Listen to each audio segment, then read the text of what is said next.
penyakit satu ini mungkin awam bagi sebagian besar masyarakat Indonesia. Ya, padahal penyakit kelainan darah ini belum ada obatnya. Penderita pun akan tergantung dengan transfusi darah seumur hidupnya. Besarnya beban yang harus ditanggung penderita dan keluarganya menginspirasi sebuah organisasi peduli talasemia untuk berdiri.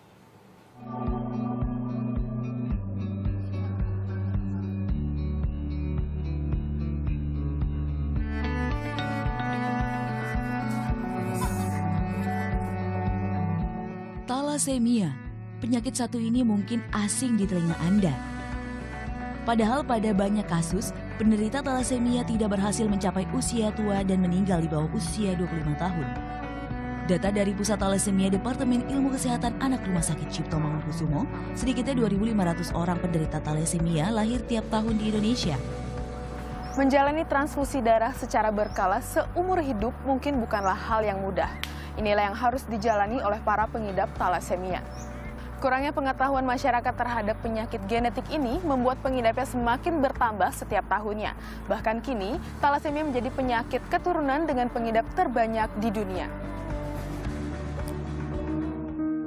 Talasemia adalah penyakit kelainan darah yang ditandai dengan kondisi sel darah merah mudah rusak.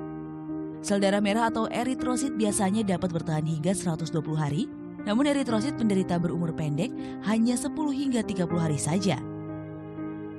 Talasemia terjadi akibat ketidakmampuan sumsum tulang membentuk protein yang dibutuhkan untuk memproduksi hemoglobin. Hemoglobin sendiri adalah protein kaya zat besi yang berada di dalam sel darah merah yang berfungsi untuk mengangkut oksigen dari paru-paru ke seluruh tubuh. Jika produksi hemoglobin berkurang, maka pasokan energi tidak dapat terpenuhi. Fungsi tubuh pun akan terganggu. Akibatnya, pengidap talasemia akan mengalami gejala anemia atau kurang darah, turunnya nafsu makan, mudah lelah, keseimbangan berkurang, dan mudah sakit. Kalau pada bayi-bayi kan kita bisa lihat pucat aja ya. Tanpa kita sadari kalau kita periksa, terus kadar hemoglobin rendah. Tapi itu pun harus diperiksa lebih teliti lagi. Kenapa dia kadar hemoglobin rendah? Nah, baru bisa ketahuan. Tapi kalau sudah berlanjut, makin dewasa, dia di samping dia pucat, nanti organ-organnya seperti liver, ya, limpa, itu besar, bengkak. Talasemia terdiri dari dua jenis, yaitu talasemia mayor dan talasemia minor. Talasemia mayor ditandai dengan berkurangnya kadar hemoglobin dalam darah dan sel darah merahnya mudah rusak. Akibatnya penderita harus melakukan transfusi darah secara berkala seumur hidup. Semakin berat, semakin sering pengidap harus transfusi darah. Pengidap talasemia mayor akan terlihat normal saat lahir. Gejala baru akan timbul pada umur 3 hingga 18 bulan.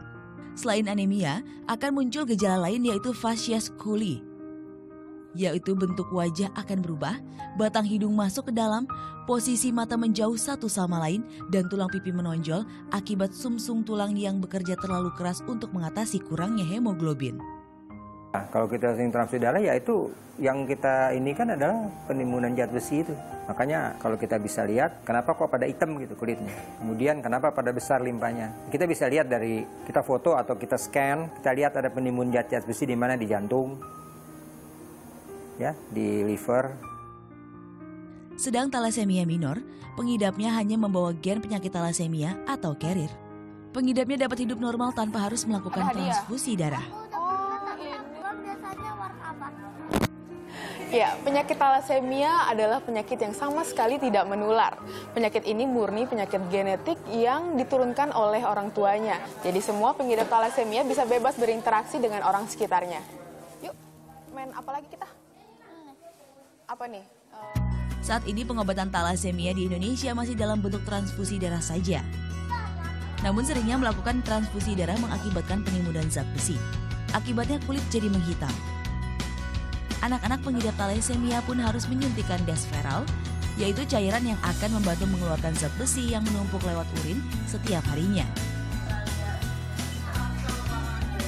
Seringnya para orang tua mengantar anaknya untuk transfusi darah, membuat mereka sering bertemu satu sama lain.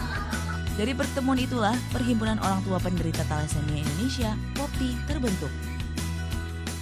Sebetulnya POPTI itu hanya untuk supaya biasanya anak-anak yang penderita talasemia itu kebanyakan mereka kan putus asa, drop out sekolahnya. Jadi kita sebagai sesama orang tua tuh saling mengingatkan, memberi dukungan supaya kita bisa mengambil hati anak gimana caranya supaya dia lebih baik. Apalagi kalau udah mengenai kelasi besi itu mereka tuh rata-rata jenuh. Biaya pengobatan yang harus ditanggung juga sangat besar. Dalam 1 bulan penderita thalassemia sedikitnya menghabiskan 10 juta rupiah. Hal ini membuat Popti bekerja sama dengan Yayasan Thalassemia Indonesia untuk membantu keluarga yang tidak mampu untuk mendapatkan jaminan pelayanan kesehatan thalassemia atau Jampeltas dan BPJS. Meski hidup bergantung dengan transfusi darah, tak semua penderita thalassemia pasrah pada keadaan. Seperti Yuvita, penderita thalassemia mayor ini sudah menginjak usia 27 tahun. Vita berhasil melewati masa sekolah hingga bangku SMA, meski kerap mendapat perlakuan tidak menyenangkan dari temannya. Kalau itu sih paling dijauhin aja gitu, kadang disindir sama teman-teman. Jangan deketin dia, katanya. Dia sakit, ternular. Saya bilang aja, tenang aja, penyakit saya nggak menular kok. Gitu. Kan cuma transfusi darah. Gitu. Kalau percaya, ayo kita cek gitu kan. Meski tidak bekerja, Vita kerap membantu ibunya membereskan pekerjaan rumah. Ia juga tergolong pasien thalassemia yang disiplin untuk melakukan transfusi darah. Vita bahkan mampu meracik sendiri obat desferan untuk menghilangkan penumpukan zat besi. Kalau buat kita sendiri selalu bersemangat aja gitu. Ya supaya itu, jangan menyerah aja gitu. Optimis aja lah gitu. Mujizat pasti ada, entah kapan, sabar. Semangat yang dimiliki Vita berkat dorongan dari ayahnya, Marjiani, yang juga salah satu pengurus Popti. Dari 6 orang anaknya, 2 diantaranya mengidap thalassemia mayor, Vita dan kakaknya yang telah lebih dulu meninggal dunia. Saya nikah tahun 70. Pada waktu itu belum kenal thalassemia, belum kenal ada istilah cek darah sebelum menikah, itu belum ada tahun 70. Kita nikah dengan istri saya itu biasanya prosedurnya seperti biasa.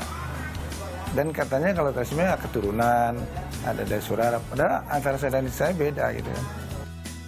Memiliki keterbatasan bukan berarti jadi penghalang untuk bersosialisasi dan berkreativitas.